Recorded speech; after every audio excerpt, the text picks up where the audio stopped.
ലൈഫിൻ്റെ വിരസത മാറ്റാനുള്ള ഒരു വഴി പാറ്റേൺ മാറ്റുക എന്നുള്ളതാണ്. ക്രിയേറ്റിവിറ്റി എന്ന് പറയുന്നത് നമ്മൾ സ്ഥിരം ജീവിക്കുന്ന ഒരു പാറ്റേണിൻ്റെ പുറത്ത് നമ്മളൊരു വളരെ ബ്യൂട്ടിഫുള്ളായ മറ്റൊരു പാറ്റേണിനെ ക്രിയേറ്റ് ചെയ്യണം. അപ്പം നമ്മളെ ജീവിതത്തിനെ ബ്യൂട്ടിഫുൾ ആക്കുന്നത് എങ്ങനെയാണ്? ജീവിതത്തിൻ്റെ യാഥാർത്ഥ്യം ഒരിക്കലും നമുക്ക് ലൈഫിൽ തൃപ്തി തരില്ല. ജീവിതത്തിൻ്റെ യാഥാർത്ഥ്യത്തിൽ നിന്നല്ല നമ്മൾ തൃപ്തി കണ്ടെത്തുന്നത്, കവിതയിലൂടെയാണ് തൃപ്തി കണ്ടെത്തുന്നത്. കവിതയിലൂടെയും സ്വപ്നം കണ്ടും ആശയങ്ങൾ സൃഷ്ടിച്ചൊക്കെയാണ് നമ്മൾ ലൈഫിനെ മീനിങ് ഫുൾ ആക്കുന്നത്. റിയാലിറ്റിയിൽ അത്ര മീനിങ് ഫുള്ളൊന്നുമില്ല, മൊത്തം പരുക്കനാണ്. ഇപ്പോൾ ശീതോഷ്ണങ്ങളിൽ നിന്ന് രക്ഷപ്പെടാനാണ് ഞാൻ വസ്ത്രം ധരിക്കുന്നതെങ്കിൽ നമ്മൾ വസ്ത്രത്തിൻ്റെ കളർ നോക്കേണ്ട കാര്യമില്ലല്ലോ, ചുമ്മാ വസ്ത്രം ഇട്ടാൽ പോരെ. പക്ഷെ നമ്മളെന്താണ് ചുമ്മാ വസ്ത്രം ഇടല്ലല്ലോ ചെയ്യുന്നത്. നമ്മൾ പോയിട്ട് ആ വസ്ത്രത്തിൻ്റെ നമുക്ക് ഇഷ്ടപ്പെട്ടൊരു കളറ് പാറ്റേണൊക്കെ നോക്കി അതിനാണ് കവിത എന്ന് പറയുന്നത്. റിയാലിറ്റി എന്ന് പറയുന്നത് നമ്മൾ കളർ നോക്കേണ്ട ഏത് വസ്ത്രവും നമുക്ക് ഫിറ്റ് ആയതുകൊണ്ട് നമുക്ക് ഇടണം, അതാണ് യുക്തി. യുക്തി പക്ഷെ നമുക്ക് ലൈഫ് തരില്ല. യുക്തി കൊണ്ട് ഒരിക്കലും ലൈഫിന് ബ്യൂട്ടി ഉണ്ടാവില്ല. അങ്ങനെയാണെങ്കിൽ എനിക്കിഷ്ടപ്പെട്ട കളറുള്ള വസ്ത്രം എടുക്കേണ്ട കാര്യമില്ല, അത് വിഡ്ഢിത്തരാണ്, അന്ധവിശ്വാസമാണ്. എനിക്കിഷ്ടപ്പെട്ട എന്തിനാണ് വസ്ത്രം ഇടേണ്ട ഉദ്ദേശം എന്താണ്? ഒരാൾ ചോദിച്ചു കഴിഞ്ഞാൽ എന്താണ് വസ്ത്രം ഇടുന്നതിൻ്റെ ഉദ്ദേശം? വസ്ത്രം ഇടുന്നതിൻ്റെ ഉദ്ദേശം എന്ന് പറയുന്നത് നമ്മളുടെ ശരീരം മറ്റ് ജീവികളെ പോലെയല്ല. ശീതോഷ്ണങ്ങളൊക്കെ ഇപ്പോൾ പൊടിയൊക്കെ കയറിയ പ്രശ്നം ഉണ്ടാവും, കാറ്റടിച്ചാൽ പ്രശ്നം ഉണ്ടാവും, ജലദോഷം വരും. അപ്പോൾ ശീതോഷ്ണങ്ങളെ സമീകരിക്കാൻ വേണ്ടിയിട്ടാണ് നമ്മൾ വസ്ത്രങ്ങൾ ധരിക്കുന്നത്.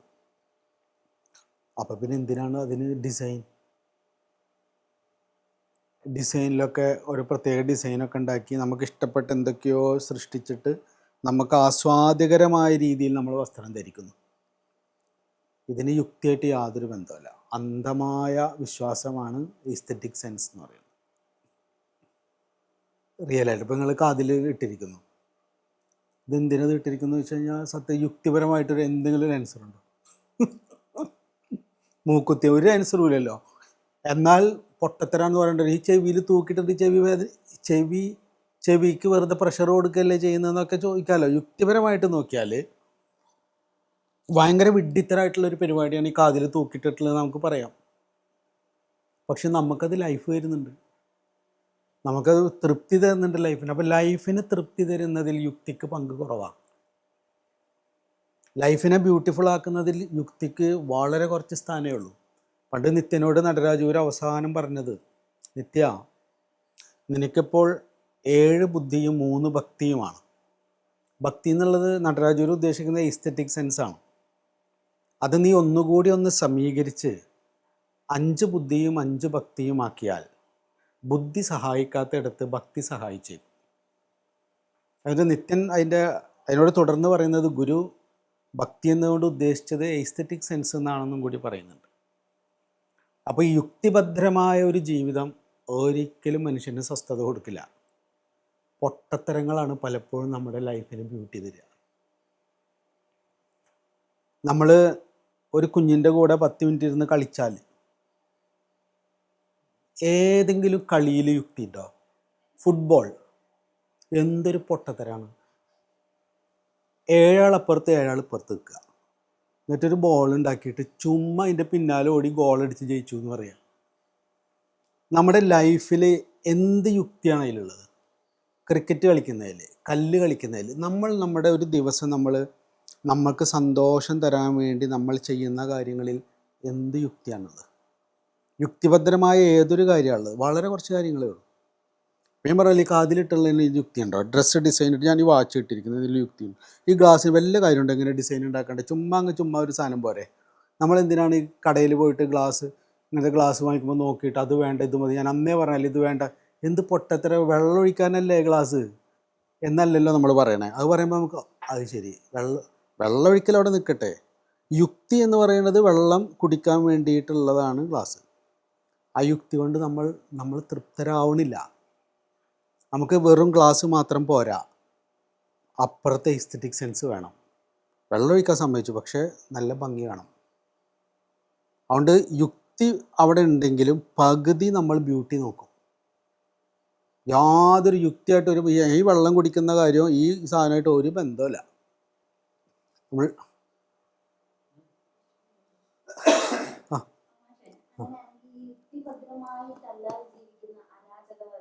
ഉം. അരാജകവാദികൾ യുക്തിഭദ്രല്ല എന്നൊന്നും പറയാൻ പറ്റില്ല. അവരുകൊണ്ട് എന്തുകൊണ്ടാണ് ഞാൻ പറയുന്നത്, എല്ലാവരും സാറ്റിസ്ഫൈഡ് ആണെന്നല്ല. യുക്തിഭദ്രമായ ജീവിതം കൊണ്ട് മാത്രം സാറ്റിസ്ഫാക്ഷൻ കിട്ടില്ല എന്നാണ് പറയുന്നത്. അല്ലാതെ യുക്തിഭദ്രമല്ലാതെ ജീവിക്കുന്ന ആളുകളൊക്കെ സാറ്റിസ്ഫൈഡ് ആവുമെന്ന് പറയുന്നില്ല.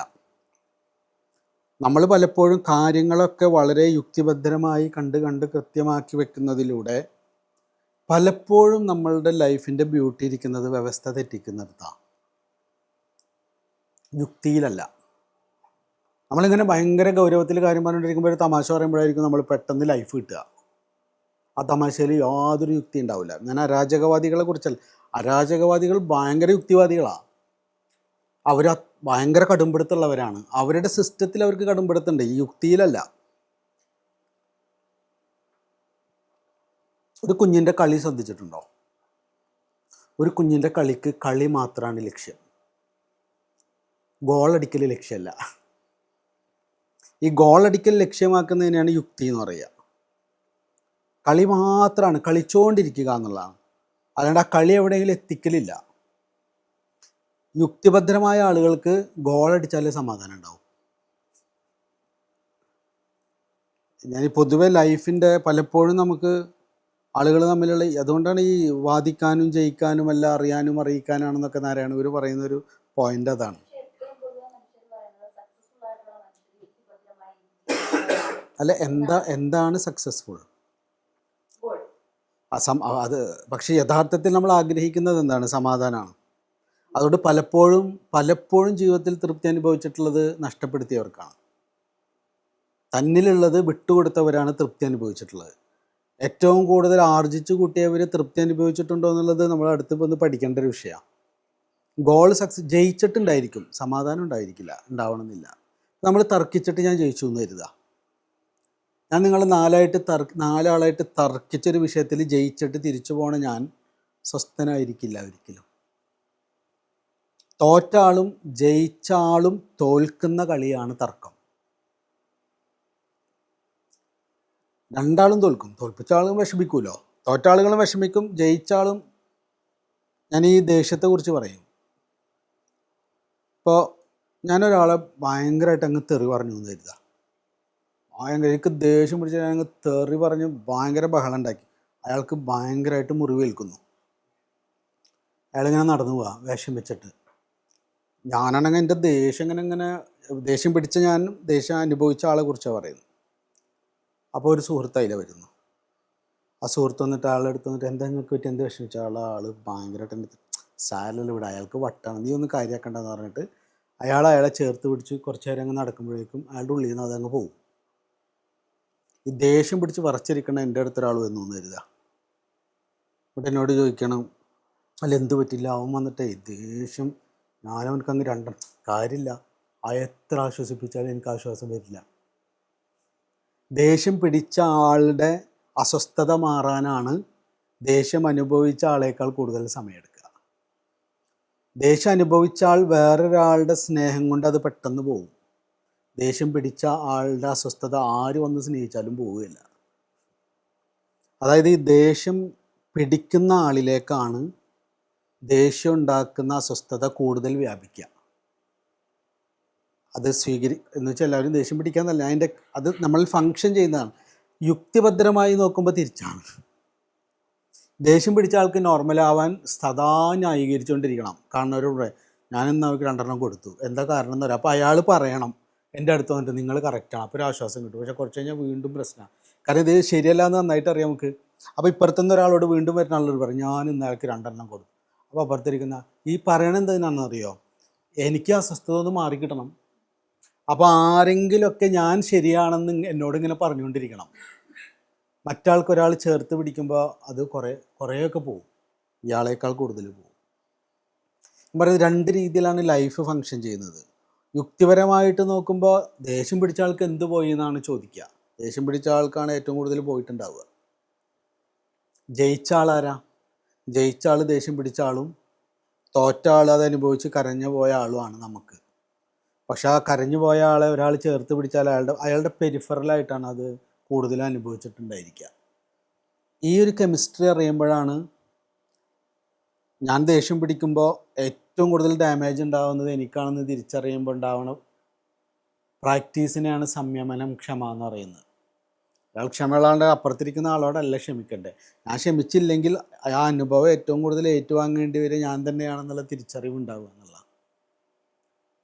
ഇപ്പം നേരത്തെ പറഞ്ഞതുപോലെ ഈ ഗോള് സക്സസ് ആവുക, യുക്തിഭദ്രമായി സക്സസ് ആയിട്ടുള്ള ആളുകളാണ് എന്നെ ഏറ്റവും കൂടുതൽ വിളിക്കാറ് പേഴ്സണലി. യുക്തിഭദ്രമായി സക്സസ് ആയിട്ടുള്ള പല ആളുകൾക്ക് ഉറക്കല്ല, അസ്വസ്ഥരാണ്, വിരസരാണ് എന്ന് വെച്ച് യുക്തിഭദ്രമായി സക്സസ് ആവണ്ടെന്നല്ല കേട്ടോ, ആ അർത്ഥത്തിലല്ല. ലൈഫ് എപ്പോഴും ഞാൻ അനുഭവിച്ചിട്ടുള്ളത് വിട്ടുകൊടുക്കുന്ന മനുഷ്യർക്കാണ്.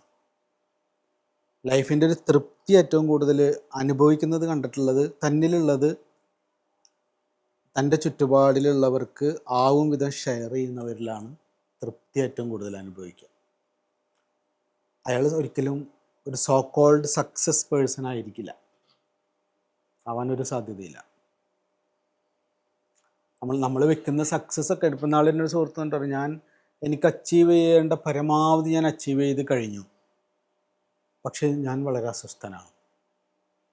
അയാൾ അച്ചീവ് ചെയ്യുക ചെയ്തിട്ടുള്ളത്, അദ്ദേഹം കരുതുന്നത് അയാൾ സക്സസ്ഫുൾ ആയി, അത് ആൾ കരുതുന്നതാണ്. ലൈഫിൽ സക്സസ്ഫുൾനെസ് എന്ന് പറയുന്നത് ഈ നിത്യൻ ധനം എന്നുള്ള വാക്കിനെ കുറിച്ച് പറയും. ഈ ധനം എന്ന് എഴുതിയിട്ടുള്ളത് നമ്മൾ ശ്രദ്ധിച്ചിട്ടുണ്ടോ? ധ എന്ന് പറഞ്ഞ് മലർന്നിട്ടും നാ എന്ന് പറഞ്ഞ് കമിഴ്ന്നിട്ടുമാണ്. അപ്പോൾ ധനം എന്ന് പറയുന്ന വാക്കിൻ്റെ യഥാർത്ഥത്തിലുള്ള അർത്ഥം ധന്യത നൽകുന്നതേതോ അത് ധനം എന്നാണ്. അപ്പം നമ്മളിലേക്ക് വരുന്നത് നമ്മളിൽ നിന്ന് ഒഴുക്കി വിടുന്ന ആളിൽ മാത്രം അനുഭവമാകുന്ന ഒന്നാണ് ധന്യത. വരുന്നത് ആർജിച്ചു വെക്കുന്ന ആൾ ധന്യനാവാറില്ല. ധാന്ന് വെച്ച് കഴിഞ്ഞാൽ മലർന്ന് എടുക്കുക, നാന്ന് വെച്ചാൽ കമിഴ്ന്ന് എടുക്കുക. നമ്മളിലേക്ക് വരുന്നത് നമ്മളുടെ നിന്ന് ചുറ്റുപാടിലേക്ക് ഒഴുക്കി വിടുന്ന ഒരു കോൺഷ്യസ്നെസ്സിൽ മാത്രമേ ധന്യത ഉണ്ടാവൂ. നമുക്ക് തന്നെ അറിയാലോ. അദ്ദേഹം വെള്ളം എടുക്കാൻ പോയി, ഒരാൾക്ക് വെള്ളം വേണമെന്ന് വെച്ചാൽ നാലാൾക്ക് വെള്ളം കൊണ്ടുവന്ന് അവിടെ ഇരിക്കുമ്പോൾ ആ പകർന്നു കൊടുക്കലാണ് ധന്യത, ആ ഷെയറിങ്ങിലാണ് ധന്യത ഉണ്ടാവുക. അപ്പം നമ്മളിവിടെ ഇരുന്നിട്ട് ഇങ്ങനെ ഷെയർ ചെയ്യാൻ തുടങ്ങുമ്പോഴാണല്ലോ ധന്യത ഉണ്ടാവുന്നത്, ഞാൻ ആർജിച്ച് കൂട്ടുമ്പോഴല്ലല്ലോ. പക്ഷെ യുക്തിയാണ് അതല്ല പറയുന്നത്. യുക്തി പറയണത് പരമാവധി നീ ആർജിച്ചു കൂട്ടൂ, എങ്കിൽ നീ സക്സസ് ആവുന്നതാണ്. ആവുന്നുണ്ടോ എന്നുള്ളതാണ്. ആളുടെ ലൈഫിൽ സക്സസ് നൽകേണ്ടത് സമാധാനമാണല്ലോ. സക്സസ് എന്ന് പറയുന്നത് ആഫ്റ്റർ ഓൾ എന്താണ്, നമുക്ക് സമാധാനം ഉണ്ടാവണം. അതിന് വേണ്ടിയിട്ടാണല്ലോ നമ്മളിതൊക്കെ ഉണ്ടാക്കണേ. അതുണ്ടോ എന്നുള്ളതാണ്. ഏറ്റവും കൂടുതൽ സന്തോഷം അനുഭവിക്കുന്ന മനുഷ്യരാരാണെന്നുള്ള റിസർച്ച് ഹാർഡ്വാർഡ് യൂണിവേഴ്സിറ്റി എത്രയോ 70 വർഷം കൊണ്ട് നീണ്ടു നിന്ന റിസർച്ചിൽ അവസാനം അവർ കൺക്ലൂഡ് ചെയ്തത് റിലേഷൻഷിപ്പിനെ മെയിൻറ്റെയിൻ ചെയ്യുന്ന ആളുകളാണ് ഏറ്റവും ഹാപ്പിനെസ് അനുഭവിക്കുന്നത്. അതിൽ ധ്യാനിക്കുന്നവരും പ്രാർത്ഥിക്കുന്നവരും പണം ഉണ്ടാക്കുന്നവരും ക്രിമിനൽസും എല്ലാവരും ഉണ്ട്. അതായത് മൂല്യവത്തായ ഒരു ബന്ധത്തെ നിലനിർത്താൻ വേണ്ടി സമയം ചെലവഴിക്കുന്നവരാണ് ഏറ്റവും കൂടുതൽ തൃപ്തരായിട്ടിരിക്കുന്നതെന്നാണ് അവർ കണ്ടുപിടിക്കുന്നത്. അവരൊന്നും അത്ര സക്സസ്ഫുൾ ആൾക്കാരായിരുന്നില്ല, നമ്മുടെ സോ കോൾഡ് സക്സസ്ഫുൾ ആയിട്ടുള്ള ആൾക്കാരെല്ലാവരും. അതൊരു നേരത്തെ പറഞ്ഞ പോലെയാണ്. നമ്മളൊരു ഇപ്പോൾ ഞാൻ അവിടെ ഇരുന്നിട്ട് പറഞ്ഞു, ഈ 3 ദിവസം ലീവ് എടുത്ത് കഷ്ടപ്പെട്ട് ശമ്പളം നഷ്ടം, ടിക്കറ്റ് കൊടുത്തിട്ടാണ് നിങ്ങളൊക്കെ ലിറ്ററേച്ചർ ഫെസ്റ്റിവലിൽ വന്നിരിക്കുന്നത്. ഇവിടെ നിങ്ങൾക്ക് എന്ത് ലാഭമാണ് കിട്ടുന്നത്? നഷ്ടം മാത്രമാണല്ലോ, ഭൗതികമായ ഫുൾ നഷ്ടമാണ്. ഇവിടെ വന്നിരുന്നിട്ട് കുറേ വർത്തമാനം കേൾക്കുന്നു, അങ്ങോട്ട് നടക്കുന്നു ഇങ്ങോട്ട് നടക്കുന്നു, ചുമ്മാ കറങ്ങുന്നു, ഒരു സഞ്ചി തൂക്കിയിടുന്നു. ഈ 4 ദിവസം യുക്തിഭദ്രമായി നോക്കിയാൽ വേസ്റ്റ് ഓഫ് ലൈഫാണ്. കുറേ ആശയങ്ങൾ കേൾക്കുന്നു, കുറേ ആൾക്കാരെ നോക്കി ചിരിക്കുന്നു, ചായ കുടിക്കുന്നു, ലാഭം ഒന്നും കിട്ടുന്നില്ല ഭൗതികമായിട്ട്. പിന്നെ എന്തിനാണ് ഇവിടെ വന്നിട്ടുള്ളത്? അപ്പോൾ ഒരു ലാഭം കിട്ടുന്നുണ്ട്. ഈ ശമ്പളം നഷ്ടപ്പെട്ടാലും കാരണം എന്താ കിട്ടുന്നത്? കാരണം യുക്തിഭദ്രമല്ലാത്ത കവിത കൊണ്ട് ഫുൾഫിൽ ചെയ്യുന്ന ഇടം ഫുൾഫിൽ ചെയ്യപ്പെടുന്നുണ്ട്. ഒരു യുക്തിയിലല്ലോ. എന്ത് യുക്തി അവിടെ ഒന്നുമില്ല. അങ്ങോട്ട് തേരാപാര നമ്മളല്ലെങ്കിലും ഒരു കാര്യമില്ലാതെ പുറത്തിറങ്ങി നടന്നു വരുമ്പോഴാണ് ഭയങ്കര പീസ്ഫുൾ ആവുക. ഒരു കാര്യമില്ലാതെ എന്തിനാണ് നിങ്ങൾ ടൗണിൽ പോയി വന്നത്? അതിൽ എന്ത് യുക്തിയാണെന്ന് ചോദിച്ചാൽ നമ്മൾ എന്ത് പറയും? ഞാൻ ചുമ്മാ ഒന്ന് നടന്നു വരും, ഒരു പ്രയോജനമില്ലാതെ നടന്നു വരുന്നത് എന്തിനാ? എന്താണ് അതിൻ്റെ റിസൾട്ട്? എന്ത് ലാഭം കിട്ടി? നിങ്ങൾ ആ നടക്കുന്ന സമയം 2 ബിസിനസ് ചെയ്തിരുന്നെങ്കിൽ 5000 രൂപ ഉണ്ടാക്കായിരുന്നില്ല എന്നൊക്കെ പറയുന്ന ആൾക്കാരുണ്ട്. നമ്മളിങ്ങനെ ചുമ്മാ നടന്ന് അവിടെയൊക്കെ നടന്ന് ഇങ്ങോട്ട് നടന്ന് കുറേ തെണ്ടി തിരിഞ്ഞ് അവിടെ ഇവിടെ നോക്കി തിരിച്ചിങ്ങ് വന്നിരിക്കും ഒരു ദിവസം മുഴുവൻ. ഒന്ന് കൊള്ളാട്ടോ, ഒന്ന് ഞാൻ ചുമ്മാ കുറച്ച് അലഞ്ഞ് നടന്നു. ആ ചുമ്മാ അലഞ്ഞ് നടന്നത് യുക്തിഭദ്രമായി നോക്കിയാൽ വേസ്റ്റ് ഓഫ് ടൈം. യുക്തി, നടരാജൂര് പറഞ്ഞതിനൊരു വിശാലമായ അർത്ഥമുണ്ട്. അതായത് യാതൊരു അർത്ഥമില്ലാത്ത, നമ്മളീ പറയുന്ന വേസ്റ്റ് ഓഫ് ടൈം എന്ന് പറയുന്ന പോലെയുള്ള അലസമായ സമയങ്ങൾ നമുക്ക് വേണം. ഞാൻ നടക്കാൻ പോണവരോട്, നമ്മളീ നടക്കാൻ പോകുമല്ലോ പുറത്ത്, ആൾക്കാർ രാവിലെ എണീറ്റിട്ട് തടി കുറയ്ക്കാനൊക്കെ ആയിട്ട് വഡ്ഡി പോലെയുള്ള നടത്തം, ആ വഡ്ഡി പോലെ നടക്കുന്നതിനേക്കാൾ നമ്മൾ ഹെൽത്തി ആക്കുക എന്താണെന്നറിയോ? അയഞ്ഞു അയഞ്ഞു നടക്കുന്ന. നമ്മളൊരു 5 കിലോമീറ്റർ നടക്കുന്നിട്ട് 5 കിലോമീറ്റർ വഡ്ഡി പോലെ ഒരു ഓട്ടം, 5 കിലോമീറ്റർ വഡ്ഡി പോലെ വേർത്ത് വരുന്നതിനേക്കാൾ നല്ലത് ചുമ്മാ ചെടികളൊക്കെ നോക്കി കുറച്ച് നേരമൊക്കെ അന്തം വിട്ട് നിന്ന് പൊട്ടത്തരൊക്കെ കാണിച്ച് അയഞ്ഞു അയഞ്ഞൊക്കെ നടന്ന് തിരിച്ചു വന്നാൽ കുറച്ചും കൂടി ഹെൽത്തി ആവും. കാരണം ഹെൽത്ത് എന്ന് പറയുന്നത് ഈ ശരീരത്തിൻ്റെ മസിൽ വീർപ്പിക്കൽ മാത്രമല്ല, നമ്മളുടെ വളരെ നമ്മുടെ എല്ലാ നാഡികൾക്കും അയവ് കിട്ടും. ചുമ്മാ അയഞ്ഞു അയഞ്ഞ് ഇങ്ങനെ നടന്ന് അവിടെ നോക്കി ഇവിടെ നോക്കി നടന്ന് തിരിച്ച് വേർത്തിട്ടൊന്നും ഉണ്ടാവില്ല അധികം. പക്ഷെ മൊത്തത്തിൽ ഓവറോൾ നോക്കിക്കഴിഞ്ഞാൽ ഏറ്റവും പീസ്ഫുൾ ആവുക നമ്മൾ. കാരണം എന്താണെന്നറിയോ? ജീവിതത്തിൽ മുഴുവൻ നമ്മൾ ടെൻസ്ഡായിട്ട് ജീവിക്കേണ്ടി വരുന്ന, മനുഷ്യരോട് ഇടപഴകുമ്പോൾ ഒരാൾ കയറി വരുമ്പോൾ എപ്പോഴും നമ്മൾ ടെൻഷനിലാണ്. അറ്റൻഷൻ എന്ന് പറയുന്നത്, നമ്മളൊരാളോട് ശ്രദ്ധിച്ച് സംസാരിക്കണം, ഇയാളോട് ആളുകൾ വരുമ്പോൾ നിവർന്നിരിക്കണം. ഈ ഫുൾ ടൈം നിവർന്നിരിക്കുക എന്ന് പറയുന്നത് ഭയങ്കര രോഗമാണേ. നമ്മളുടെ ബോഡിക്ക് നമ്മൾ ഈ ശരീരത്തിന് ഏറ്റവും ഇഷ്ടം അയഞ്ഞിരിക്കാനാണ്. നമ്മളെ സമൂഹം നമ്മളൊരിക്കലും അയഞ്ഞിരിക്കാൻ സമ്മതിക്കുന്നില്ലല്ലോ. ഓഫീസിൽ പോയാൽ, ഇൻ്റർവ്യൂവിന് പോയാൽ, പിന്നെ എവിടെ പോയാലും നമ്മൾ സ്റ്റിഫ്നെസ്സിലാണ്. അപ്പോൾ ഈ സ്റ്റിഫ്നെസ് ഒന്ന് കുറേ ഉണ്ട് നമുക്ക്. അതല്ല നമ്മൾ വീട്ടിലെങ്കിൽ വന്ന് കയറി ഒക്കെ അഴിച്ച് എറിഞ്ഞൊരു കിടപ്പ് എടുക്കൂലേ. കാരണം എന്താ? പ്രകൃതി വിരുദ്ധമായ ഒരു ജീവിതം ജീവിച്ചിട്ടാണ് നമ്മൾ വരുന്നത്. അതുകൊണ്ട് ക്ഷീണിക്കുന്നു ഇത്രയധികം. ഒരുപാട് ശ്രദ്ധിച്ച് ജീവിക്കേണ്ടി വരുന്നു. ഇത്രയും ശ്രദ്ധിച്ച് ജീവിക്കേണ്ട ജീവിയല്ല നമ്മൾ. കുറേ പൊട്ടത്തരം ചെയ്തും ജീവിക്കേണ്ടവരാണ്. ആ പൊട്ടത്തരത്തിന് ഒരു സാധ്യതയില്ലാത്ത ലോകത്താണ് നമ്മൾ ജീവിക്കുന്നത്. അവൻ എന്തോ കഞ്ചാവ് അടിച്ചിട്ടാണ് നടക്കുന്നതാണ് ഇങ്ങനെ. എന്നെക്കുറിച്ച് സ്ഥിരം പറയാറുള്ളതാണ് പണ്ട് ചെറുപ്പത്തിൽ. ആ ഗുരുവായൂർ ചുറ്റും ഇങ്ങനെ കറങ്ങി നടക്കുന്നുണ്ട് എന്ന് പറയും. ഫുൾ കഞ്ചാവിലാണ് ഷൗക്കത്ത്. ഞാനിങ്ങനെ, കാരണം നമുക്ക് പുറത്തെവിടെയും അങ്ങനെ ഗുരുവായൂർ അമ്പലത്തിൻ്റെ നടയിൽ പോയുള്ള ഗുണം എന്താ വെച്ച് കഴിഞ്ഞാൽ അയഞ്ഞു കഴിഞ്ഞ് നടന്ന് ആരും ചോദിക്കില്ല. കാരണം അവിടെ ആൾക്കാർ വരുന്നില്ല. അപ്പോൾ ഞങ്ങളിത് അവിടെ പോയി ഇങ്ങനെ ചുമ്മാ അമ്പലത്തിനൊറ്റൊക്കെ നടന്ന് മേൽപ്പത്തൂരോടിത്തത്തിലൊക്കെ ഇരുന്ന് പുസ്തകമൊക്കെ വായിച്ച് എങ്ങനെ നമുക്ക് ലൂസാവാം, ആരും ചോദിക്കില്ല. പക്ഷെ ഇത് നമ്മൾ ഒബ്സർവ് ചെയ്യുന്ന ആൾക്കാരുണ്ടാവുമല്ലോ, അവനവിടെ മറ്റേതടിച്ച് നടക്കുക എന്നാണ് തോന്നുന്നത്. പക്ഷെ അത് തരുന്നൊരു സ്വസ്ഥത ഉണ്ട്. നമ്മളിങ്ങനെ അത് നമ്മളുടെ ദിവസത്തിൽ ഒരു അരമണിക്കൂറെങ്കിലും നമ്മൾ കംപ്ലീറ്റ് ലൂസാകുന്ന നടത്തമോ, നമ്മളെന്തിനാ ഡാൻസിൽ എന്ത് യുക്തിയല്ലേ, എന്ത് പൊട്ടത്തര, വേസ്റ്റ് ഓഫ് എനർജി അല്ലേ ചുമ്മാ ഡാൻസ് ചെയ്യുക. അപ്പോൾ ഈ യുക്തിഭദ്രമല്ലാത്ത കാവ്യഭദ്രമായ ജീവിതം കൂടി ഇല്ലെങ്കിൽ ബോറടിച്ച് കത്തുപോകും. നമ്മളെപ്പോഴും അത് കുറച്ച് ബുദ്ധിയൊക്കെ വേണം നമുക്ക്, പക്ഷെ ഒരുപാടുണ്ടായ പാടാണ്. നമ്മളെപ്പോഴും ഇങ്ങനെ ഭയങ്കര ചിന്തിച്ച് എല്ലാം ഇങ്ങനെ വളരെ സിസ്റ്റമാറ്റിക് ആക്കി കുറച്ച് നാളോട് ജീവിച്ച് ചത്തുപോകേണ്ട ജീവിതമല്ലേ ഇത്. ഇത്രമാത്രം സിസ്റ്റമാറ്റിക്കായിട്ട് മനുഷ്യരെ ഉപദ്രവിക്കാതിരിക്കുക മിനിമം. പിന്നെ കുറേ കഴിഞ്ഞിട്ട് ഇന്നാളൊരാൾ എന്നെ വിളിച്ചിട്ട് പറഞ്ഞു, എനിക്ക് ചിലപ്പോൾ 2 ദിവസമൊന്നും കുളിക്കാൻ തോന്നാറില്ല. ഞാൻ പറഞ്ഞു, ആര് പറഞ്ഞ ദിവസം കുളിക്കാൻ? നമ്മൾ ഇന്നലെ അല്ലേ ഈ ദിവസം കുളിക്കാനൊക്കെ തുടങ്ങിയേ. അങ്ങനെ കുളിക്കേണ്ട. ഇങ്ങനെ കുറേ മനുഷ്യന്മാർ കുറേ നിയമം ഉണ്ടാക്കിയിട്ട് ഇപ്പം ഇന്നലെ ഒരു രസമുണ്ടായി.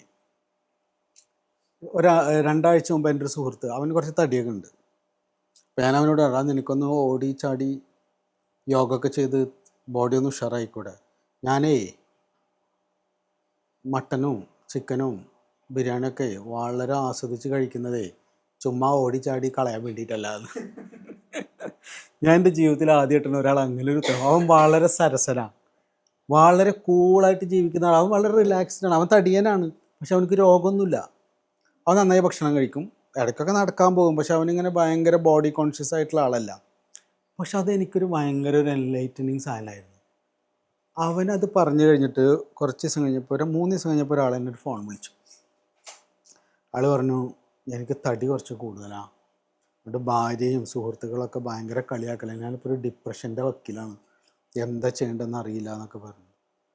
അപ്പോൾ ഞാൻ പറഞ്ഞു, തടി കൂടിയാൽ ഇപ്പം എന്താ കുഴപ്പം, നിങ്ങൾക്ക് ആരോഗ്യം ഉണ്ടോയെന്ന് ചോദിച്ചു. ആരോഗ്യത്തിന് രോഗം വല്ലതുണ്ടോ? ഇല്ല. എനിക്ക് ഭക്ഷണം ഭയങ്കര ഇഷ്ടമാണ്. അപ്പോൾ നിങ്ങൾ ഈ ഭക്ഷണം കഴിച്ചിട്ട് നിങ്ങൾക്ക് ശരീരത്തിൽ അസുഖമുണ്ടോ, നിങ്ങൾ ബോഡി ഹെവിനെസ് ഫീൽ ചെയ്യുന്നുണ്ടോ? പിന്നെ അതൊന്നുമില്ല, ഞാൻ ഓക്കെയാണ്, ഞാൻ വളരെ കൂളാണെന്ന് പറഞ്ഞു.